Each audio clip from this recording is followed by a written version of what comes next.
नमस्कार, आदाब, सत श्री अकाल, जय भीम, जोहार। मेरा नाम है नवीन कुमार। मुर्दा घरों में जगह कम पड़ गई, इलाज के लिए डॉक्टर कम पड़ गए, पटरी पर पड़े लोगों को उठाने के लिए कंधे कम पड़ गए और इन सब से ऊपर कोरोना के बाद देश में फिर से कफन कम पड़ गए। जी हां, हर रोज लाखों गज कपड़ा उगलती सैकड़ों मिलों के मुल्क में कम पड़ गई 2 गजी सफेद चादरें। शर्म आती है यह सोचकर कि जिस देश में सरकार के निकम्मेपन की वजह से शवों में बदल दिए गए खिलखिलाते लोगों को ढकने के लिए कपड़े नहीं हैं, उस देश के प्रधानमंत्री दिन में लाखों के सूट बदलते हैं। यह है इनका राष्ट्र धर्म, यह है इनका राष्ट्रवाद और यह है इनकी राष्ट्र चेतना। तुर्रा ये कि इसके लिए भी आपको थैंक यू मोदी जी बोलना है, क्योंकि भाजपा मुख्यालय में पत्तल चाटने वाले इस देश के दुम हिलाते जालिम संपादकों, खूंखार एंकरों और टेलीविजन के बेहया मालिकों ने बताया है कि आपकी नागरिकता का बोध यही है और अगर आप ऐसा नहीं करेंगे तो आप राष्ट्र विरोधी हैं। बुरा लगता हो तो लगे, लेकिन ये लोग लोकतांत्रिकता, मानव गरिमा और तार्किकता के वो हत्यारे हैं जो भारत की जनता के लिए नासूर बन गए हैं। अब ये बात सीधे तौर पर कहे जाने की जरूरत है कि कोई 56 इंच की छाती नहीं।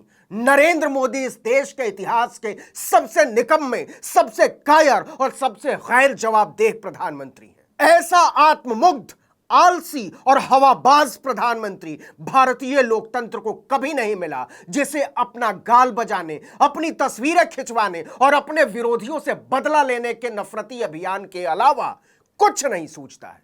यह बात कहे जाने की जरूरत है कि नरेंद्र मोदी के बस का देश चलाना नहीं है। कहे जाने की जरूरत है कि देश के लोगों पर बोझ बन गए हैं नरेंद्र मोदी, जिनके भीतर न साधारण सार्वजनिक गरिमा है, न बुनियादी संवेदनशीलता और न ही एक उदार दिल जो एक प्रधानमंत्री के भीतर होना ही चाहिए। माफ कीजिएगा हाकिम, लेकिन उड़ीसा में जो हुआ है वो कोई हादसा नहीं है, एक भीषण कत्लेआम है, सरकारी कत्लेआम। एक भाषणबाज प्रधानमंत्री को चुनने की कीमत जिसका काम में हरगिज दिल नहीं लगता, जिसे अपने दायित्वों को निभाना नहीं, किसी सस्ते टिकटॉकर की तरह सड़क छाप तमाशेबाजी पसंद है। और अब इनकी नौटंकियां इस देश के लिए मातम के कारखाने में तब्दील होती जा रही हैं। इनसे मणिपुर संभाला नहीं जाता, न इनसे रेलवे सेफ्टी संभाली जाती है, न इनसे कश्मीर संभाला जाता है। इनका होम मिनिस्टर फेल, इनका रेल मिनिस्टर फेल, इनका हेल्थ मिनिस्टर फेल, इनकी महिला मंत्री फेल, और ये हो गए महान और महापुरुष। विष्णु का अवतार बोलिए इनको, इनकी आरती उतारिए, काम की उम्मीद इनसे मत कीजिए, रंगीन कपड़ों में नौटंकी करवा लीजिए इनसे। मोदी जी, आपने वो तस्वीरें देखी हैं जिसमें इस कत्लेआम के शिकार लोगों को कुत्ते बिल्लियों की तरह उठा उठाकर सफेद चादर में पिकअप वैन में फेंका जा रहा है। एक के ऊपर एक कलेजा फट जाता है यह देखकर कि हर आदमी को फेंके जाने के बाद वो चादर खींच ली गई और फिर उसी चादर में टांग कर दूसरे शरीर को उठाकर फेंक दिया। पीयूष गोयल से पूछा जाना चाहिए कि कैसे कपड़ा मंत्री हैं आप जो कफन तक का बंदोबस्त नहीं कर सके। लेकिन कौन पूछेगा, एक कायर प्रधानमंत्री के भीतर इतनी हिम्मत नहीं होती। इस दुनिया के हर आदमी का हक है मौत के बाद पूरा सम्मान, चाहे वो कितना भी बड़ा अपराधी रहा हो। लेकिन ये तो हंसते खिलखिलाते लोग थे ना मोदी जी, जिन्होंने हजारों रुपए चुकाकर आपसे अपनी मौत का टिकट खरीदा था। जी हां, न्यू इंडिया के काउंटर से मौत का टिकट। इस देश के एक साधारण नागरिक के तौर पर मैं कहना चाहता हूं कि किसी मुल्क, मजहब, समाज या लोकतंत्र की हैसियत इस बात से तय होती है कि वहां इंसानी जान की कीमत क्या है, जिंदा रहते हुए भी और मर जाने के बाद भी। लेकिन भारत के 56 इंची प्रधानमंत्री को इतनी सी बात भी नहीं पता है। इस आदमी को लगता है कि लोकतंत्र और देश कोई चमचमाती हुई बिल्डिंग है जहां सेफ्टी कैप लगाकर फोटो खिंचवाने से प्रधानमंत्री बड़ा नजर आता है, जो अपने माथे पर देश के 250 सांसदों के बहिष्कार की कालिख लगाता है और इस पर इतराता है। बालासोर के रेलवे ट्रैक से उठी हुई तस्वीरें नरेंद्र मोदी के न्यू इंडिया की तस्वीर है। इसे देखिए और खुद तय कीजिए प्रधानमंत्री की नजरों में अपनी जिंदगी, अपनी सांसों, अपने बच्चों, अपनी औरतों, अपने बुजुर्गों, अपने प्रेम की कीमत। और यह सब इसलिए कि प्रधानमंत्री का दिल काम में नहीं, नौटंकी बाजी में लगता है, तमाशे में लगता है। रेल मंत्री ने पूरे शोर शराबे के साथ कहा था कि हम रेलवे को कवच यानी एंटी कोलिजन डिवाइस से लैस कर रहे हैं। खुद नरेंद्र मोदी ने इसका ढोल पीटा था। टीवी चैनलों ने हुलस हुलस कर इस हुल्लड़बाजी का ढिंढोरा पीटा था, हुल्लड़बाजी का। लेकिन मदारी प्रधानमंत्री को होश ही नहीं था कि काम हुआ भी है या नहीं। मोदी के पैरों में कीड़े मकोड़ों की तरह रेंगते हुए एंकर और टीवी चैनलों के बेशर्म मालिक चाहे अपनी लपलपाती हुई जीभ से उनके तलवे चाट लें, लेकिन मुर्दा घरों के कारखानों में तब्दील कर दिए गए भारत देश के बच्चों, बुजुर्गों, औरतों और बच्चों की उखड़ती हुई सांसों का बयान है कि हमने एक नाकारा, कायर और तमाशाखोर प्रधानमंत्री की कीमत चुकाई है। वो क्या मांगेंगे रेल मंत्री से इस्तीफा? उन्होंने तो रेलों को झंडी दिखाने तक का काम रेल मंत्री से छीन लिया था, सिर्फ इसलिए कि उन्हें हरगिज मंजूर नहीं अखबारों में उनके अलावा किसी और की तस्वीर छपे।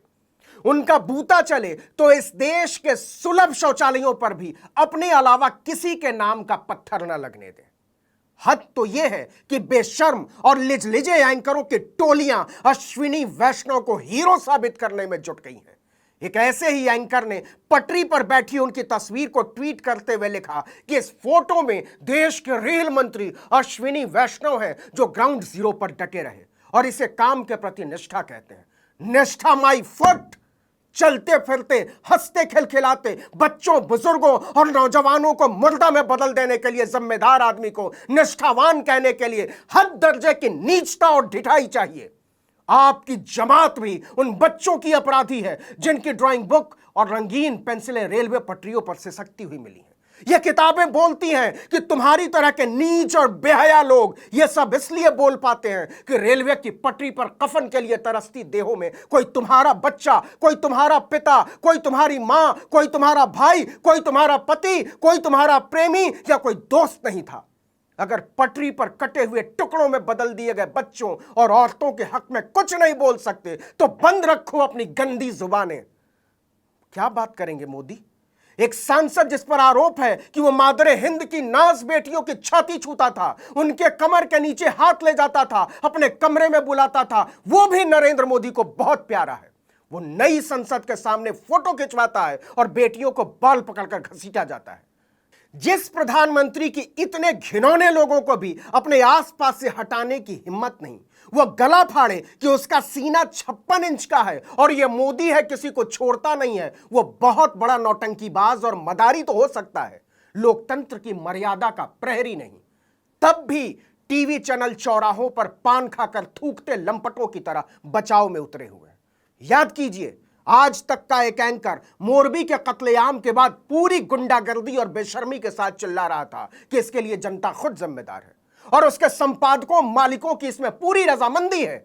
उसी चैनल की एक एंकर बालासोर में प्रधानमंत्री से सवाल पूछने का नाटक कर रही थी, जबकि उसे पता था मोदी के भीतर सवालों का सामना करने की हिम्मत नहीं है। बंगाल का चुनाव याद है आपको? एक पुल गिरा था, तब मोदी ने मारे गए लोगों का मजाक उड़ाते हुए किसी छुटभैये नेता की तरह कहा था, क्योंकि चुनाव के दिनों में गिरा ताकि पता चले कि आपने कैसी सरकार चलाई है। इसलिए भगवान ने लोगों को संदेश दिया है कि आज ये ब्रिज टूटा, कल ये पूरा बंगाल ऐसे ही खत्म कर देगी, इसको बचाओ, ये भगवान ने संदेश भेजा है। ये आदमी वो सौदागर है जो किस्मत के नाम पर ईश्वर को भी सियासत के बाजार में बेचने से बाज नहीं आता। इतिहास के नाम पर राजनीति करने वाले ऐसे लोग चाहे हजारों साल तक चुने जाते रहें, लेकिन वो देश को आगे ले जाने के लायक नहीं हो सकते। मेरे हमवतन लोगों, कहीं ऐसा तो नहीं कि हमारी खाल इतनी मोटी हो चुकी है कि हमें सैकड़ों हजारों मौतों से भी फर्क पड़ना ही बंद हो चुका है। चाहे वो कोरोना हो या मोरबी, मुजफ्फरपुर हो या मणिपुर या बालासोर, मैं फिर से कहना चाहता हूं कि देश किसी मदारी प्रधानमंत्री के तमाशों से नहीं चलता, लेकिन जिस देश के प्रधानमंत्री को इसके अलावा कुछ आता ही नहीं, उससे आप उम्मीद लगाए बैठे ही क्यों हैं?